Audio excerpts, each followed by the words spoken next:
Have you ever wondered how liquids and gases move and behave? Welcome to the amazing world of fluid flow. This is the study of how substances that can flow, liquids and gases or fluids, move under different conditions. It's a fascinating field that plays a critical role in a variety of areas, from engineering to meteorology and even medicine. Let's start by understanding the basics.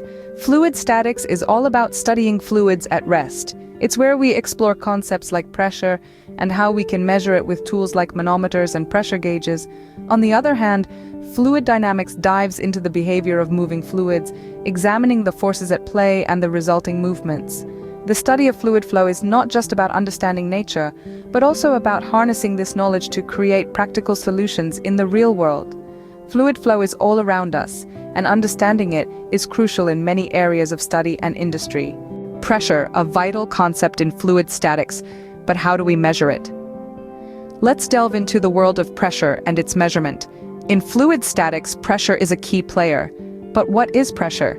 It's simply the force exerted by a fluid per unit area.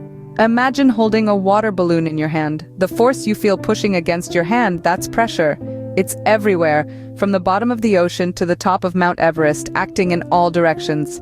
Now let's talk about how we measure this omnipresent force. The common instruments for measuring pressure in fluid statics are manometers and pressure gauges. Manometers are simple, yet effective. They measure pressure by balancing the weight of a fluid column against the pressure to be measured. Picture a U-shaped tube filled with a liquid. When the pressure on either side of the tube is different, the liquid moves towards the side with less pressure. The difference in liquid levels is proportional to the pressure difference. That's the basic principle of a manometer. Pressure gauges, on the other hand, are a bit more complex. They convert the physical deformation caused by applied pressure into a measurement reading. The Bourdon gauge, a common type of pressure gauge, consists of a curved tube that straightens as the pressure increases. The tube's movement is linked to a pointer which moves along a scale to provide a pressure reading. So, whether it's the simple manometer or the more complex pressure gauge, the objective is the same: to measure pressure. These instruments, while different in operation, provide us with an insight into the invisible world of pressure in fluid statics. But remember, pressure isn't just a concept confined to textbooks. It's a fundamental aspect of our lives, influencing everything from weather patterns to how your favorite soda drink is carbonated. So, pressure is not just a feeling, it's a measurable and crucial element in fluid statics. Let's continue our journey into the fascinating world of fluid flow in the next scene. Now let's dive into the moving world of fluids, fluid dynamics. Imagine a river flowing, the blood coursing through our veins, or even the air we breathe. These are all examples of fluid dynamics in action. It's the branch of physics that seeks to understand and predict how liquids and gases move. The mechanism of fluid flow can be complex, dictated by a multitude of factors. One of these is velocity, the speed at which the fluid is moving. Velocity can be influenced by factors such as the gradient of the flow path, the fluid's viscosity, and the pressure exerted on it. Speaking of pressure, it plays a critical role in fluid dynamics.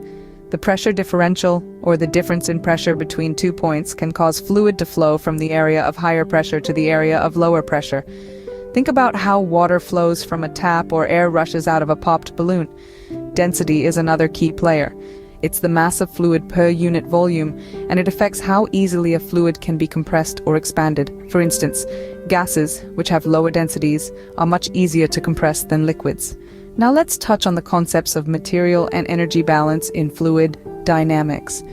Material balance refers to the principle that the amount of fluid entering a system must equal the amount leaving it, assuming there's no accumulation or depletion within the system. It's like ensuring the water you pour into a bottle is the same amount that you pour out. Energy balance, on the other hand, relates to the conservation of energy. It means that the total energy of a fluid, which includes its kinetic energy, potential energy, and internal energy, remains constant unless energy is added or removed. It's like saying the energy you put into pedaling a bike is the same energy that propels you forward. Fluid dynamics, the study of fluids in motion, unravels the mystery behind how fluids move and interact with their surroundings. It's a fascinating field that permeates our everyday lives, from the water we drink to the air we breathe. Ever wondered how the flow of fluids is measured? Let's dive into the world of pressure differential flow meters.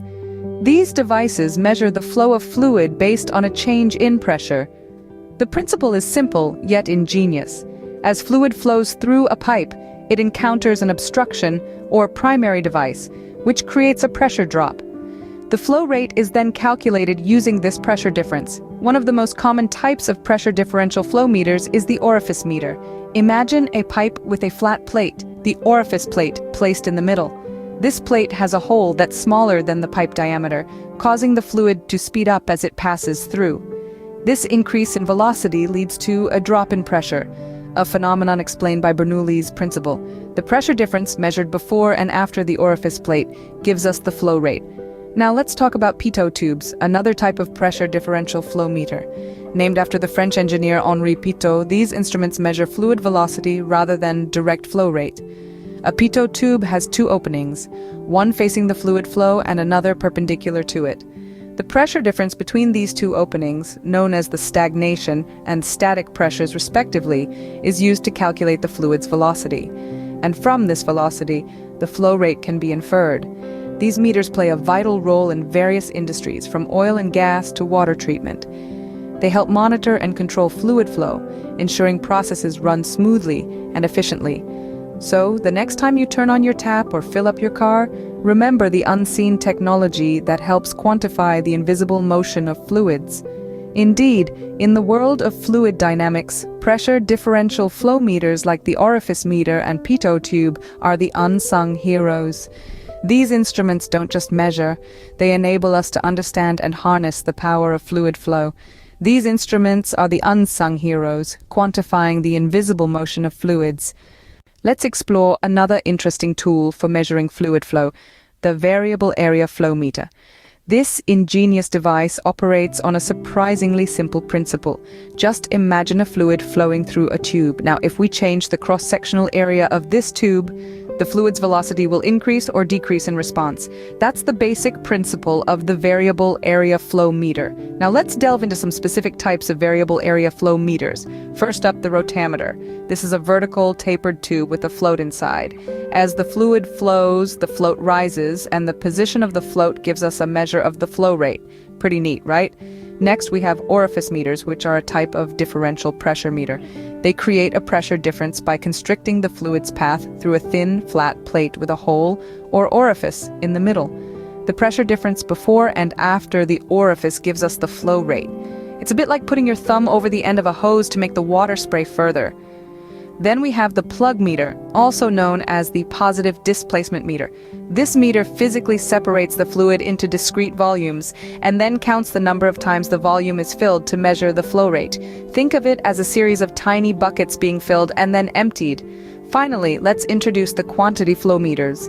These meters measure the total volume of fluid that has passed through the meter over time. It's like a water meter for your home that shows how much water you've used in a month.